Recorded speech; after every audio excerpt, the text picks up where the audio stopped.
নমস্কার বন্ধুরা, সুরজির বিষয়টা স্বাগত। এখন দেখতে পাচ্ছি কলকাতার টেম্পারেচার আছে 23 ডিগ্রি সেলসিয়াস, মস্তি ক্লাউডি রয়েছে এবং 8 কিলোমিটার হাওয়া বইছে। বুধবার আজকেও ঠান্ডাস্টর্মের সম্ভাবনা আছে। সর্বোচ্চ 33 ডিগ্রি ছিল বুধবার দিন। মানে আগামীকালকে 34 ডিগ্রি সর্বোচ্চ থাকবে, সর্বনিম্ন থাকবে 23 ডিগ্রি। সেদিন ঠান্ডাস্টর্মের সম্ভাবনা আছে। শুক্রবার দিন সর্বোচ্চ থাকবে 34 ডিগ্রি, সর্বনিম্ন 24 ডিগ্রি, সেই দিন থান্ডারস্টর্মের সম্ভাবনা আছে। শনিবার দিন থাকবে সর্বোচ্চ তাপমাত্রা 29 ডিগ্রি, সর্বনিম্ন তাপমাত্রা 21 ডিগ্রি, সেদিনে থান্ডারস্টর্মের সম্ভাবনা আছে। এই নিয়ে বিস্তারিত আলোচনা করার চেষ্টা করব, সঙ্গে থাকবেন।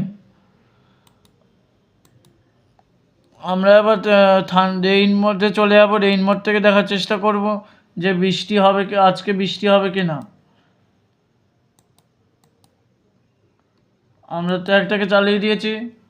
ট্র্যাকটাকে আমি যে দেখতে পাচ্ছেন যে আজকে আজকে কলকাতা কলকাতায় বৃষ্টি হতে পারে, নিউ টাউনে বৃষ্টি হতে পারে, উত্তর চব্বিশ পরগনা, বারাণসী, হাবড়া, গোবরডাঙ্গা সব জায়গাতেই বৃষ্টি হতে পারে। আপনারা দেখতে পাচ্ছেন। এবার আমরা থান্ডারস্টর্ম মোডে চলে যাব।